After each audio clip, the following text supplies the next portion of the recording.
Kami ada di sini untuk maksud-Mu yang mulia. Kiranya oleh karya Roh Kudus kami ditolong untuk mengerti firman tertulis yang olehnya kami melakukan dalam kehidupan sehari-hari kami. Doa kami, biarlah kami semua dibimbing, setiap kata dan kalimat kami diurapi dan dikuduskan. Biarlah dalam kerendahan kami menjadi pelayan untuk menyatakan kehendak-Mu. Terpujilah nama-Mu. Di dalam nama Tuhan Yesus kami doa dan bersyukur kepada Bapa di surga. Amin. Bapak Ibu, saudara-saudara yang dikasihi Tuhan, hari ini kembali saya mendapat peluang anugerah untuk menyampaikan firman Allah, sehingga saya bersyukur bahwa saya menjadi apa yang disampaikan oleh Calvin, menjadi pelayan firman Allah. PFA, kami meningkat itu menjadi PFA. Di tempat saya itu ada yang mengikuti studi selama beberapa bulan, lalu gelar mereka adalah PFA. Tapi itu istilah yang menarik, istilah yang menarik, istilah yang memang maknanya sangat dalam. Bapak Ibu, kita akan membaca dari Ibrani pasal 11. Cara bacanya kita loncat-loncat, ya, ayatnya tidak terlalu. Kita baca Ibrani pasal 11 ayat 4, 7, 8, 11, 31. Sekali lagi, Ibrani 11 ayat 4, 7, 8, 11, 31. Kalau ada mahasiswa yang bisa bantu saya beberapa ayat, kemudian mahasiswa bisa melakukan. Ayat 4.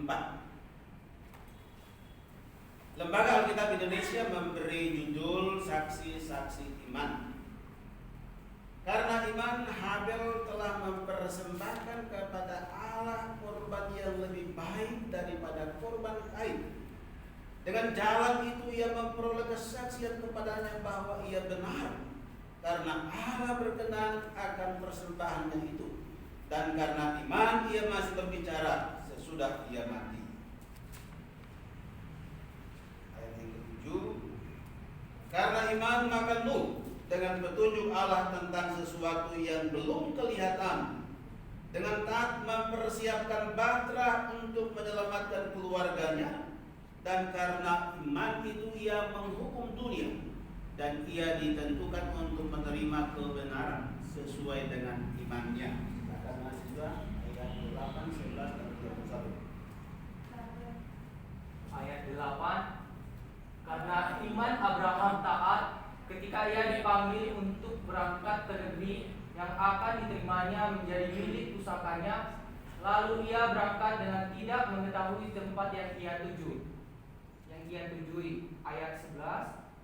Karena iman ia juga dan Sarah beroleh kekuatan untuk menurunkan anak cucu walaupun usianya sudah lewat, karena ia menganggap Dia yang memberikan janji itu setia. Ayat 31. Karena iman maka Rahab perempuan sundal itu tidak turut binasa bersama-sama dengan orang-orang durhaka, karena ia telah menyambut pengintai-pengintai itu dengan baik. Ya, demikian firman Tuhan yang kita baca, walaupun tidak terurut, tapi saya punya beberapa maksud untuk kemudian sebentar saya sampaikan dalam homilia saya. Kita kasih topik dulu, kita kasih judul dulu supaya mudah diingat. Topiknya adalah dari luar ke dalam, tapi sebenarnya dari dalam ke luar juga bisa.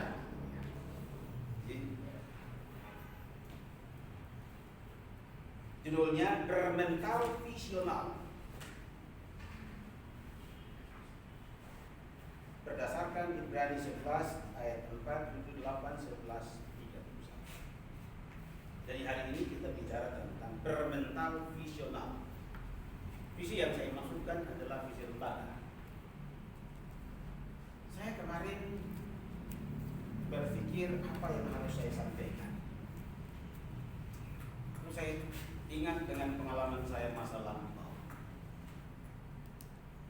Suatu saat saya dikirim ke NTT di daerah Sumba. Saya harus turun dari satu tempat namanya Sumba Timur, lalu berjalan menuju ke Sumba Barat. Cukup jauh perjalanan dengan mobil. Kemudian karena kapalnya masuk tengah malam, saya tidak punya pilihan lain. Tak ada cukup uang untuk bisa di hotel atau di rumah penginapan atau rumah sewa dan sejenisnya. Pilihannya adalah di terminal. Saya bilang, tolong antar saya ke terminal. Dan di terminal itu saya bersama dengan beberapa teman yang bukan satu arah pelayanan, tetapi bersama-sama di situ, tidur di bangku. Lalu esoknya saya melanjutkan perjalanan ke sebuah kota namanya Waikabubak. Mengapa begitu? Karena ada sebuah mental yang terbangun dalam diri, yaitu mental mencintai pelayanan desa.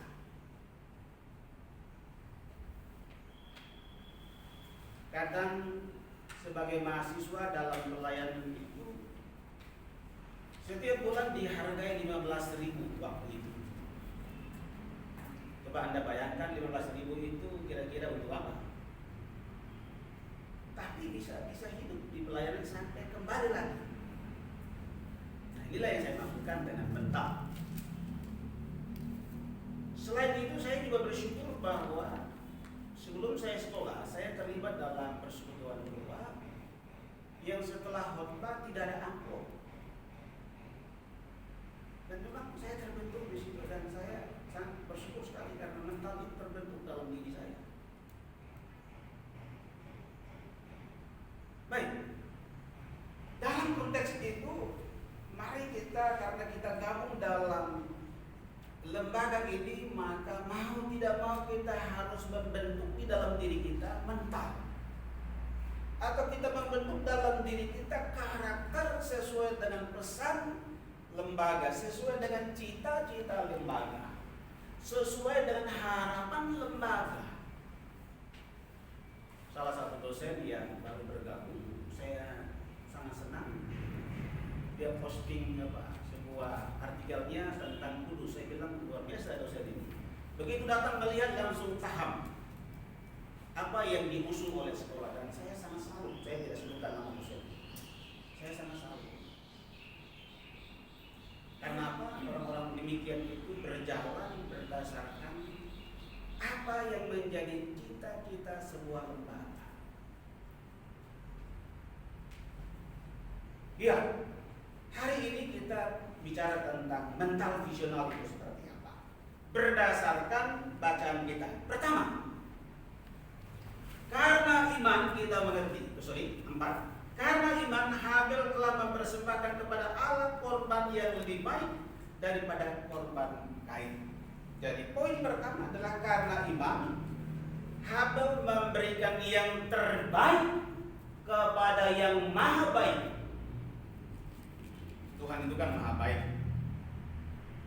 Oleh karena itu saya dalam poin ini merumuskan bahwa Habel oleh dorongan iman mempersembahkan sesuatu yang terbaik dari apa yang ia punya untuk kemudian diberikan kepada Allah, sumber kebaikan itu, atau Allah yang maha baik itu.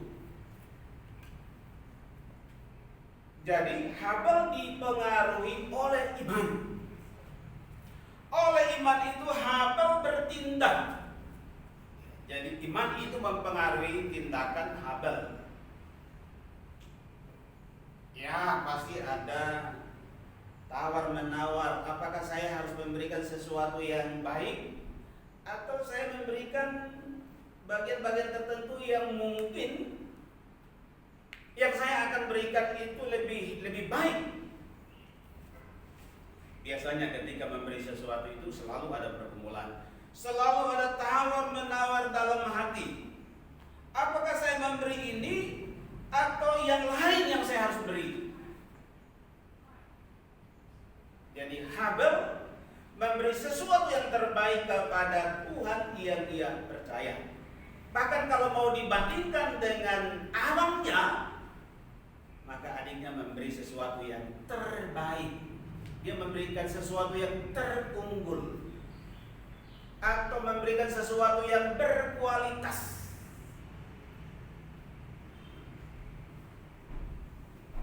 Jadi karena iman, Habel melakukan yang lebih baik. Ya, secara doktrinal kita paham bahwa iman ini memang pemberian Tuhan.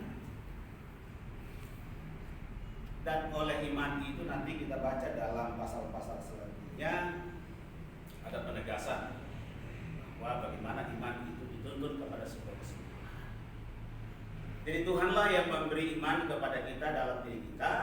Oleh iman itu kita mengerti, kita menerima bahwa alam semesta ini dicipta oleh Tuhan Allah. Dan iman itu memang Tuhan yang beri dalam diri kita, sehingga iman itu diberdayakan oleh orang tua sampai kepada sekolah, kemudian berlanjut sampai perguruan tinggi. Pengetahuan itu apa yang kita belajar dari poin pertama?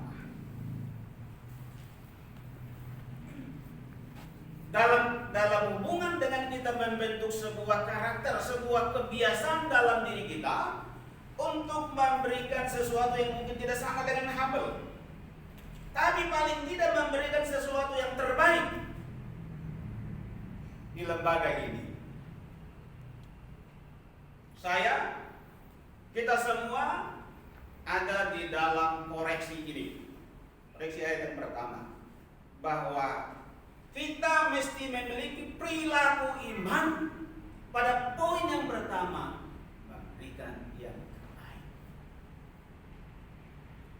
Dan itu harus mendorong kita untuk melakukan sesuatu.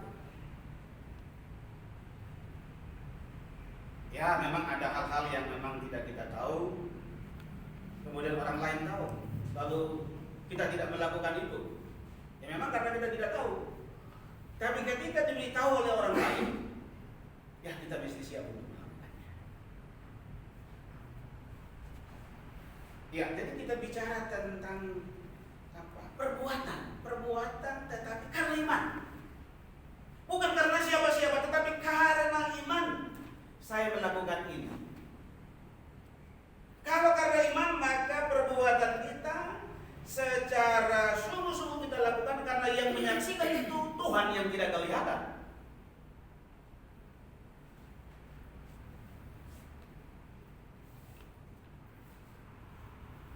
Jadi memberi yang terbaik. Habel memberi yang terbaik. Para mahasiswa, kita dosen, apa yang terbaik dalam diri kita untuk kita beri? Saudara-saudara, kita tertinggal. Kita tertinggal dengan saudara-saudara kita yang ada di desa. Semalam saya dibuat semakin kaget lagi, karena ada teman saya yang dia viral kemana-mana begitu ya, karena sudah terindeks oleh jurnal-jurnal berkelas. Memang masuk ke situ tidak gampang, butuh sebuah perjuangan. Dan kalau itu terjadi, maka ya dosennya dianggap berkualitas dalam karya ilmiah, tetapi juga berpengaruh kepada sekolah. Saya sebut saja nama orang itu, tapi saya lupa namanya. Mantan mahasiswa saya, tapi saya lupa. Mungkin ada maksud. Saya melihat jurnalnya yang pertama biasa, tetapi semalam saya melihatnya sudah ada perubahan, sudah masuk ke Garuda, sudah masuk ke Sinta dan kemana-mana. Tapi saya juga terhibur oleh karena apa? Ya, ada satu bagian walaupun kecil sekali, tetapi saya tadi melihat itu di repositori Dikti, kebanyakan nama saya. Puji Tuhan lah. Itu sesuatu yang gratis gitu ya, tetapi ada yang kutip di sana, ada ya masuk ke situ. Kadang jari-jari ini sudah tak bisa digerakkan di laptop, tapi ada sebuah dorongan untuk terus dan terus.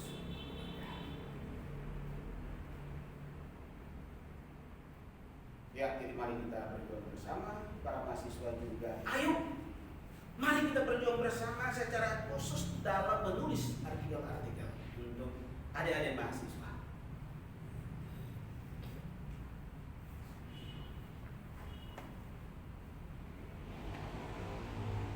Poin yang kedua, karena iman Nuh tak mempersiapkan bahtera. Ini sesuatu yang memang belum jelas gitu ya. Sesuatu yang sebenarnya Nuh sendiri tidak secara rasional paham apakah untuk apa ini dipersiapkan, tetapi bahwa Nuh bergantung kepada Tuhan yang bicara kepadanya. Saya tidak bermaksud untuk Anda tidur kemudian mendengar suara Tuhan, bukan itu maksud saya. Maksud saya adalah bahwa walaupun sesuatu itu belum pasti bagi Nuh, tetapi ada sebuah tindakan di dalam dirinya, yaitu tindakan iman yang menolong Nuh untuk mempersiapkan sesuatu, walaupun pada bagian-bagian tertentu Nuh mabuk begitu ya. Ini orang beriman tetapi mabuk begitu. Saya sebut tafsiran, ya, tafsiran yang terbaik menurut saya itu Nuh sedang menikmati kebun anggurnya. Jadi saya berkata mungkin kebanyakan minum anggur, maka mabuklah beliau. Tetapi Alkitab dia tidak memberi banyak komentar selanjutnya. Jadi kita juga mesti apa? Ya harus tunduk. Dari karena iman, Nuh tak mempersiapkan bahtera. Sekolah kita mengusung iman, kuat iman. Dalam hal-hal apa khususnya? Mungkin ada hal-hal yang belum pasti di dalam diri kita. Seakan-akan sesuatu belum pasti di dalam diri kita, tetapi ayat ini menolong kita untuk apa? Tetap memiliki iman dan bertindak di dalam iman, walaupun sesuatu itu sepertinya samar-samar, belum jelas, tetapi pastilah Tuhan akan memimpin ke arah itu.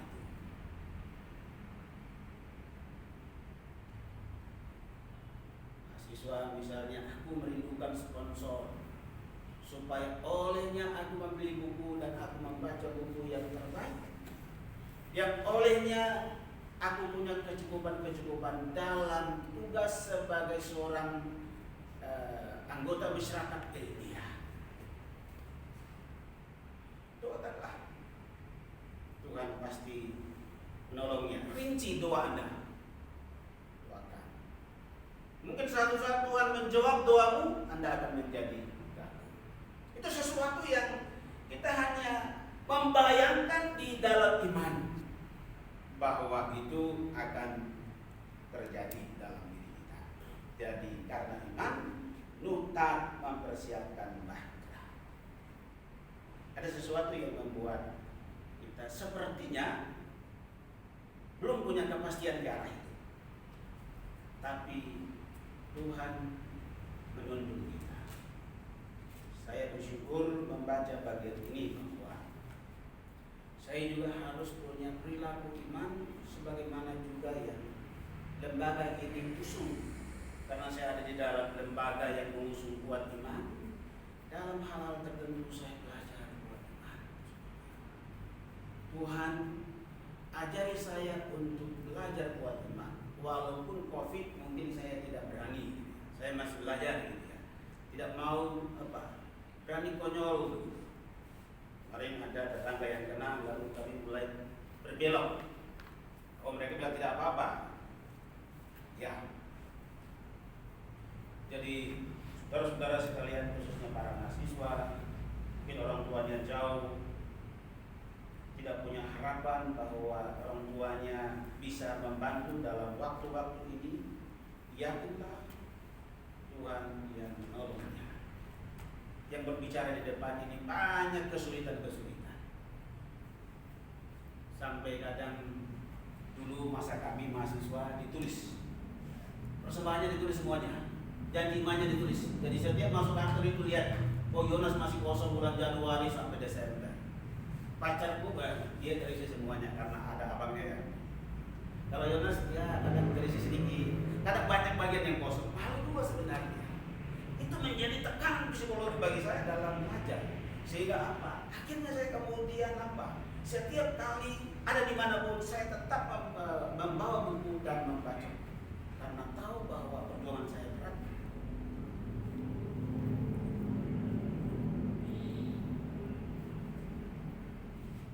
Jadi dalam rangka mempersiapkan bahtera, ya pasti banyak kesulitan, tetapi ada gerakan iman untuk mempersiapkannya.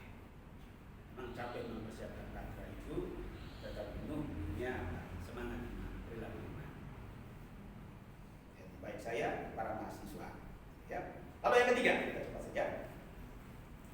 Karena iman Abraham taat, berangkat menuju daerah yang ditunjuk. Jadi poin yang saya garis bawahi adalah iman itu membuat orang juga harus taat. Janji saya dengan Pak Pastor 2 kali masuk kantor. Kadang hari Senin saya tidak masuk, begitu ada gangguan dikit, saya GA gitu ya. Seperti kemarin saya tidak datang. Saya kemudian komit saya harus mengisi dengan hari-hari lain.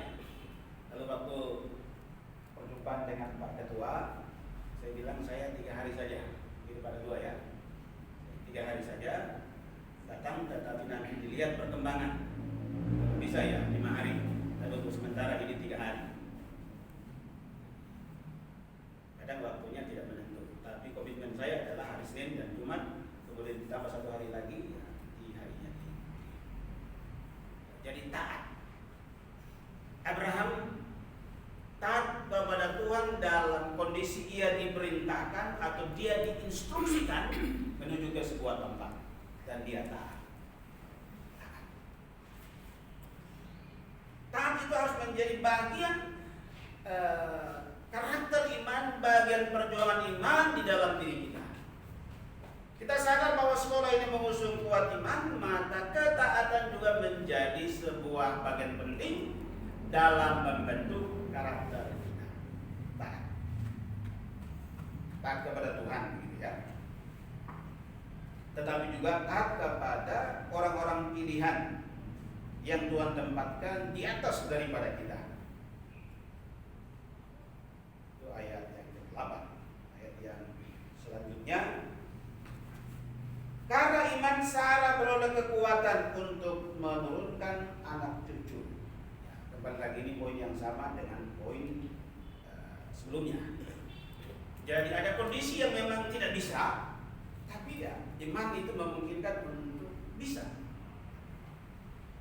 Jadi Sarah tidak punya harapan lagi kalau dia punya anak, tetapi iman itu membuat dia bisa punya pengalaman.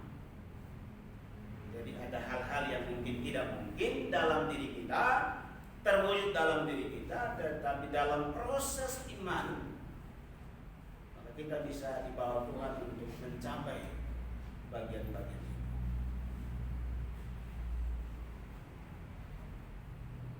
Lalu yang terakhir, karena iman maka Rahab perempuan sundal menyambut pengintai dengan baik. Ada perempuan sundal itu, saya kira kalaupun datang ke sini kita pasti menjauhkan, atau pasti ada banyak orang yang menjauhkan diri dari perempuan sundal atau punya pandangan yang buruk tentang perempuan sundal. Tapi Kagetnya saya adalah bahwa ada iman di dalam diri perempuan Sundal ini. Ya. Tuhan mengaruniakan iman dalam diri perempuan Sundal ini, sehingga perempuan Sundal ini punya perbuatan iman yang kemudian diperhitungkan menjadi sebuah kebenaran, sehingga dia tidak ikut dimusnahkan. Jadi walaupun perbuatannya bobrok, tapi Allah mengaruniakan di dalam dirinya iman yang olehnya dia punya perilaku iman, yaitu menyambut pengintai-pengintai dari orang Israel. Jadi bisa saja orang yang kita duga, orang yang mungkin hidupnya tidak baik, hidupnya tidak bersesuaian, bisa saja Tuhan mengaruniakan iman di dalam dirinya dan tindakannya mungkin lebih baik dari tindakan kita. Biasanya oleh Rahner itu, walaupun Rahner tidak membaca ayat ini, tapi Rahner memakai istilah Kristen tanpa nama. Perempuan Sundal ini bukan orang Yahudi, tapi dia punya iman yang kualitasnya sama. Jadi tidak ada perempuan itu di sini, tidak ada laki-laki itu di sini, laki-laki Sundal, perempuan Sundal. Tapi ada pesan yang disampaikan kepada kita dalam pelayanan, dalam kehidupan bermasyarakat, kita mesti memandang orang lain di dalam iman. Siapa tahu suatu saat Tuhan mengaruniakan iman kepada mereka dan mereka punya tindakan-tindakan yang lebih baik dari kita. Jadi kiranya beberapa pokok ini membentuk di dalam diri kita sebuah mental yang disebut dengan mental visional, yang merupakan mental dari harapan lembaga, bahwa kita dituntut untuk memiliki kuat iman. Apapun terjadi, Tuhan lihat. Saya selalu meyakini, apapun yang terjadi dalam diri saya, Tuhan lihat. Sampai kepada apa? Pohon ara itu tidak berbuah, Tuhan terus melihat. Kiranya firman Tuhan ini memberi kekuatan kepada kita untuk membentuk sebuah kebiasaan perilaku iman dalam diri kita. Amin. Kami bersyukur, berterima kasih kepada Tuhan bahwa hari ini kami belajar tentang karakter iman. Tuhan, tolong kami supaya oleh anugerah-Mu kami juga dimampukan untuk bertindak dalam iman, dalam konteks keberadaan kami di lembaga yang Tuhan beri kepada kami untuk kami berkarya di lembaga ini. Pujilah nama-Mu, biarlah Roh Kudus yang menolong kami untuk mengerti lebih baik, lebih dalam, lebih luas firman-Mu ini. Pujilah nama-Mu, di dalam nama Tuhan Yesus kami syukur kepada Bapa di surga. Amin. Saya kembalikan kepada